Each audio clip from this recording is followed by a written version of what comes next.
జనరల్గా మనం చెప్పే స్టోరీస్, మన కంటెంట్లన్నీ గొప్ప వ్యక్తులవి లేక గొప్ప కథలు మాత్రమే చెప్పాం. వాళ్ళ కోసం పుస్తకాల్లో ఒక పేజీ ఉంటుంది. కానీ ఈయన అలా కాదు. పుస్తకం మొత్తం తన గురించి రాసిన అది సరిపోదేమో. అలా అని ఈయన గొప్ప వ్యక్తి కాదు, కానీ ప్రపంచాన్ని గడగడలాడించిన వ్యక్తి, అగ్రదేశమైన అమెరికాని వణికించిన వ్యక్తి. 1970 నుంచి 90 వరకు ప్రపంచంలోని అగ్ర వ్యక్తుల్ని అందరినీ భయపెట్టిన వ్యక్తి. ఆ టైంలో ప్రపంచంలోనే 7వ ధనవంతుడు ఆయనే, Pablo Escobar, the king of drugs mafia అని కూడా అంటారు. ఇప్పుడు ఎన్నో సినిమాల్లో విలన్స్ని అండర్ వరల్డ్ డాన్ అని, మాఫియా కింగ్ అని చూపిస్తారు. అది ప్రతిదీ పాబ్లో ఎస్కోబార్ ఇన్స్పిరేషన్గా తీసుకొని రాసుకున్న క్యారెక్టర్సే కావచ్చు. ఇలా చెప్పుకుంటూ పోతే ఆయన గురించి చరిత్ర చాలా పెద్దగానే ఉంది. వీడియోలోకి వెళ్లే ముందు మీకు తెలియని మరో కంటెంట్తో మీ ముందుకు వచ్చా. కంటెంట్ నచ్చితే ప్లీజ్ సబ్స్క్రైబ్ మై ఛానల్. ఇంకా వీడియోలోకి వెళ్తే, పాబ్లో ఎస్కోబార్ ఈయన స్టోరీ విన్నంతసేపు జీవితం ఇలా కూడా మారిపోతుందా, అసలు డబ్బుకు విలువ లేదా అని చెప్పి ఒక డౌట్ వచ్చింది నాకు. జీరో టు హీరో లాగా చాలా షార్ట్ టైంలోనే ఎదిగాడు. చిన్న చిన్న దొంగతనాలతో మొదలుపెట్టి ఏకంగా తన డబ్బులు తీసుకురావడానికి సపరేట్ ప్లేన్స్ కొనేంత రేంజ్కి వెళ్ళిపోయాడు. అసలు పాబ్లో ఎస్కోబార్ ఫ్యామిలీ, వాళ్ళ నాన్న ఒక చిన్న ఫార్మర్ కొలంబియాలో.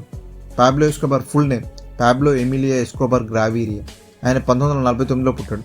వాళ్ళ మమ్మ ఒక స్కూల్ టీచర్. వాళ్ళ నాన్నకి ఇక్కడ వ్యవసాయం అస్సలు కలిసి రాలేదంట. అక్కడి నుంచి ఎన్విగాడోకి షిఫ్ట్ అయ్యారు. ఈ ప్లేస్ బార్డర్లో ఉంటుంది. అక్కడ కొకైన్, గంజాయి ఎక్కువగా ఎగుమతి జరిగేది. అయితే పాబ్లో ఎక్కువగా చదువు అవ్వలేదు, డ్రగ్స్కి బాగా అలవాటు పడ్డాడు. ఆ ఏరియాలో దొంగ డిప్లొమా సర్టిఫికేట్ క్రియేట్ చేసి అమ్మడం బాగా చెలమైన అయ్యేవి. అవి ఉంటే మంచి జాబ్స్, మంచి శాలరీస్ ఉండేవి. ముందు తను కూడా ఈ దొంగ సర్టిఫికేట్స్ క్రియేట్ చేసి అమ్మేవాడు. కొన్ని రోజులకి కారు దొంగతనం చేసి అమ్మడం స్టార్ట్ చేశాడు. అయితే ఒక రోజు కారు దొంగతనం చేసుకొని వెళ్తుండగా పాబ్లో పోలీసులకు దొరికిపోయాడు. 1974లో అతను జైలుకి కూడా వెళ్ళాడు. జైలుకి వెళ్తే అందరం మారిపోతాం కదా, కానీ ఆయన అలా కాదు. ఇలాంటి చిన్న చిన్న దొంగతనాలు కాదు, మనం చేయాల్సింది కొడితే స్థలమే బద్దలు కొట్టాలని చెప్పి జైల్లో ఫిక్స్ అయ్యాడు. అలా గంజాయి, కొకైన్ స్మగ్లింగ్ స్టార్ట్ చేశాడు. స్టార్టింగ్లో ఒక చిన్న ప్లేస్ కొండ ప్రాంతంలో ఏర్పాటు చేసుకొని అక్కడి నుంచి ఈయన ఈ బిజినెస్ చేసేవాడు. ఈ కొకైన్ బిజినెస్ అతను ఉండే ఏరియాలో చాలా ఫేమస్. అయితే వాళ్ళు క్వాలిటీ మెయింటైన్ చేసేవాళ్ళు కాదు, కానీ పాబ్లో అలా కాదు, మంచి క్వాలిటీ సరుకును సప్లై చేసేవాడు. అతను పంపించే ఈ కొకైన్ ఏదైతే షార్ట్ టైంలోనే అమెరికాలో చాలా ఫేమస్ అయిపోయింది. అతను షార్ట్ టైంలోనే ఇంత సక్సెస్ అవ్వడానికి కారణం, ఎవరైనా అధికారులు పట్టుకుంటే వాళ్ళకి లంచం గట్టిగా ఇచ్చేవాడు. అలా చాలా ఎత్తుకు ఎదిగిపోయాడు. ఎంత ఎత్తుగా అంటే ప్రపంచంలోనే 80%, అమెరికాలో 90% కొకైన్ ఇతనే సప్లై చేసేవాడంట. ఒక రోజుకు 15 టన్నుల కొకైన్ ఓన్లీ అమెరికాలోనే సప్లై చేసేవాడంట. ఇతను అప్పట్లో $60 మిలియన్ బిజినెస్ అయ్యేది. అంటే దాదాపు 380 కోట్ల రూపాయలు సంపాదించేవాడు. అలా వచ్చే డబ్బును అమెరికా నుండి కొలంబియాకి తీసుకురావడానికి డైరెక్ట్గా స్పెషల్ ఎయిర్ జెట్ని ఉపయోగించేవాడు. దాదాపు ఒకసారి ఈ జెట్ ఫ్లైట్లో 600 కోట్లకు పైగా డబ్బు వచ్చేది. సరుకు సప్లై కోసం కూడా ఫ్లైట్స్, హెలికాప్టర్స్, బోట్స్, ఇంకా సబ్మెరైన్స్ కూడా యూజ్ చేశాడు.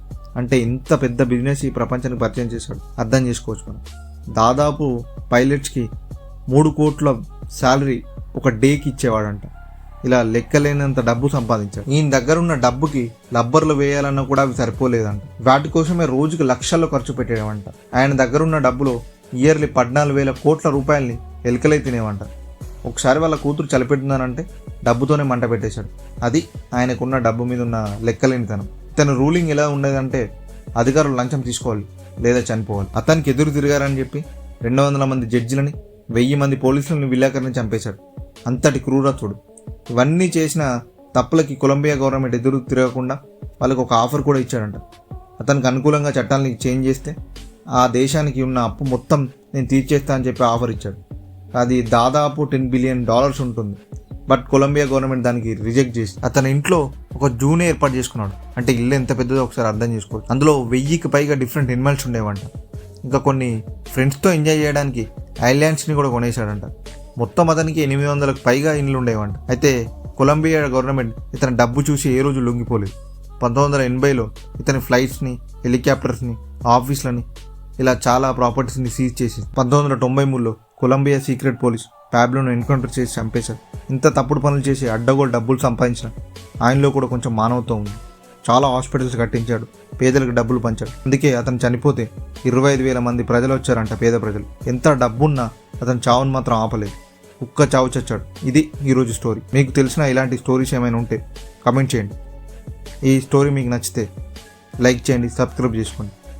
జై హింద్.